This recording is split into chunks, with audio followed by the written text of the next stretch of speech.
राजकुमारी की अनोखी तलाश। बहुत समय पहले नीलांबरी नाम का एक राज था, जहां दूर दूर तक कोई और राज्य नहीं था। इस राज्य की शान थी वहां की राजकुमारी मोरनी, जिसे उसके सुनहरे बालों और नीली आंखों के कारण यह नाम मिला था। लेकिन मोरनी के मन में हमेशा से एक अधूरी चाहत थी, असली खुशी पाने की।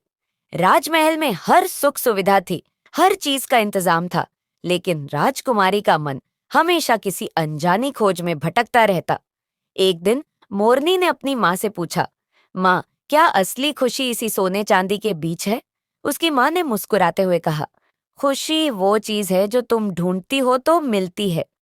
इस बात ने मोरनी के दिल में गहरी छाप छोड़ी और उसने मन ही मन ठान लिया कि वह असली खुशी की तलाश में निकलेगी।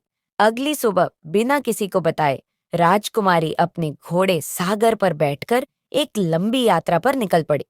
वह हर जगह गई, घने जंगलों में, पर्वतों के ऊपर और यहाँ तक कि एक सुनहरे रेगिस्तान में भी।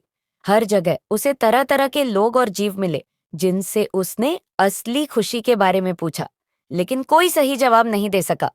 एक दिन चलते चलते मोरनी एक रहस्यमयी झील पर पहुंची। वहां उसे एक बूढ़ा मछुआरा मिला, जिसने कहा, राजकुमारी, अगर तुम इस झील में डूबने का साहस रखती हो तो तुम अपनी खोज का जवाब पा सकती हो। मोरनी ने झील की ओर देखा। उसका पानी चमकता हुआ और गहराई में किसी जादुई खजाने की तरह झिलमिला रहा था। बिना कोई सवाल किए उसने झील में छलांग लगा दी। जैसे ही वह पानी में गई, उसने अपने आसपास एक अद्भुत दुनिया देखी। वहां मछलियां उड़ रही थीं, पेड़ तैर रहे थे और पानी की गहराई में एक अनोखी रोशनी जगमगा रही थी। उसने एक मछली से पूछा, तुम्हें खुशी कैसे मिलती है? मछली ने जवाब दिया, जब मैं तैरती हूँ और बिना किसी भय के खुली दुनिया को देखती हूँ, तो मुझे खुशी मिलती है। आखिरकार झील के सबसे गहरे कोने में मोरनी को एक छोटा सा सोने का पिंजरा मिला, जिसमें एक सुनहरा परिंदा बैठा था। उस परिंदे ने उसे कहा, तुम्हें खुशी तब मिलेगी जब तुम दूसरों को खुशी दोगी। यह पिंजरा तुम्हें हर रोज एक ऐसी शक्ति देगा जिससे तुम दूसरों की मदद कर सकोगी, और वही तुम्हारी असली खुशी का खजाना होगा। राजकुमारी मोरनी उस दिन से अपने राज्य में लौट आई और उसने उस पिंजरे की शक्ति से राज्य के लोगों की मदद करना शुरू कर दिया।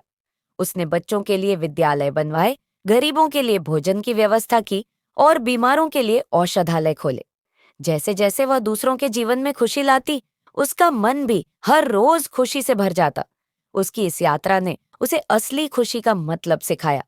नीलांबरी का राज्य फिर से खिल उठा और मोरनी के इस अनोखे सफर की कहानी दूर दूर तक फैल गई। लोग उसकी कहानी को सुनकर प्रेरित हुए और नीलांबरी में खुशी की नई लहर चल पड़ी।